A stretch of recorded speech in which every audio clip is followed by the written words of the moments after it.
సంగారెడ్డి జిల్లా గడ్డిపోతన మున్సిపాలిటీలో కో-ఆప్షన్ సభ్యుల ఎంపికపై వివాదం నెలకొంది. అవకాశం ఇస్తామని నమ్మించి మోసం చేశారంటూ మున్సిపల్ కార్యాలయం ఎదుట బీఆర్ఎస్ నాయకులు సరితా శ్రీనివాస్ కన్నీటి పర్యంతమయ్యారు. తెలంగాణ ఉద్యమంలో అలాగే బీఆర్ఎస్ పార్టీ కోసం అంకిత భావంతో పనిచేసినప్పటికీ తనకు అన్యాయం జరిగిందని ఆమె ఆవేదన వ్యక్తం చేశారు. చివరి దశ వరకు తన పేరు పరిశీలనలో ఉన్నప్పటికీ రాజకీయ కారణాలతో అవకాశాన్ని అడ్డుకున్నారని ఆరోపించారు.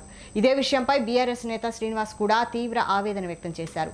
తన పేరు చివరి వరకు ఉన్నప్పటికీ నియోజకవర్గ ఇన్ఛార్జ్ ఆదర్శ్ రెడ్డి, స్థానిక నాయకుడు ప్రకాష్ చారి కలిసి కుట్ర చేసి తనకు అవకాశం రాకుండా చేశారని ఆయన ఆరోపించారు.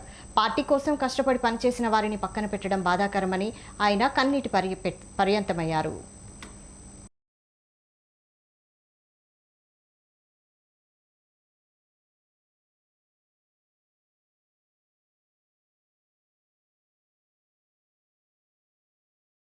నీకు కోఆప్షన్ మెంబర్ ఇస్తామని చెప్పారు పెద్దలు.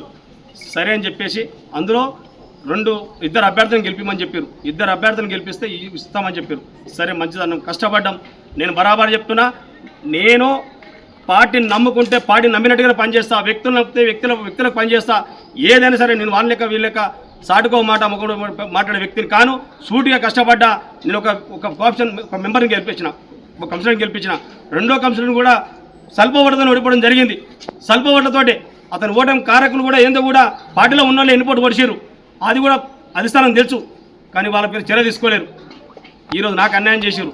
నేను దయచేసి చెప్తున్నా, నాకు అన్యాయం చేసినటువంటి వ్యక్తులు ఎవరైనా సరే నేను 20 తారీఖు నుండి ఈ రోజు వరకు 20 తారీఖు నుండి నేటి ఈ టైం వరకు కూడా ప్రతి ఒక్క కౌన్సిలర్ని కలిసిన, ప్రతి ఒక్కరి ఇంటికి పోయినా, ప్రతి ఒక్కరితో మాట్లాడినా. నేను మాట్లాడినా కాబట్టే నాకు ఆవేదన వస్తుంది, నాకు బాధ కలుగుతుంది. చెప్పుకోవాలంటే ఇంకా చాలా ఉన్నాయి. కానీ ఇప్పుడు నాకు అసలు ఏం మాట్లాడడం కూడా అర్థం కాని పరిస్థితిలో ఉన్నా.